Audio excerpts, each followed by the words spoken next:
వామపక్షాలలోనే one of the పక్షం naxalism.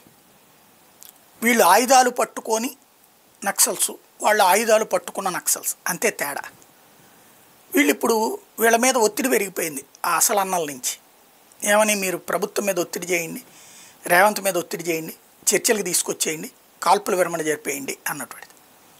వాస్తవంగా కొట్టాల్సిందంతా కొట్టేశారు. మొన్ననే ఆ కర్రగూట దగ్గర నుంచి వెళ్ళారు. కానీ భయం వేస్తుంది వాళ్ళకి, మళ్ళీ అక్కడికి రావాలంటే సైన్యం అక్కడే ఉంది, ఎప్పుడు కావాలంటే అప్పుడు వేసేస్తారని.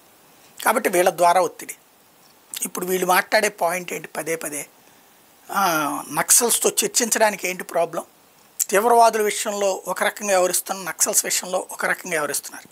తీవ్రవాదులను ఎవడన్నా తీసుకొచ్చుకుని పూజ చేస్తున్నాడు ఏంటి? కనబడితే కాల్చి అవతల పడేస్తున్నారు, చంపేస్తున్నారు అంతే. మొహమాటం ఏమైనా ఉందేంది తీవ్రవాదులు పట్టుకునేటప్పుడు? నక్సలైట్లైనా అంతే. ఆయుధంతో ప్రభుత్వాలు మార్చాలనుకున్నాడు ఎవరినైనా సరే. రాజ్యం ఒప్పుకోదు. చైనా ఒప్పుకుంటుందా? చైనాలో ఎట్లాంటి తిరుగుబాటుల్ని హర్షిస్తుందా, అంగీకరిస్తుందా? రష్యా అంగీకరిస్తుందా?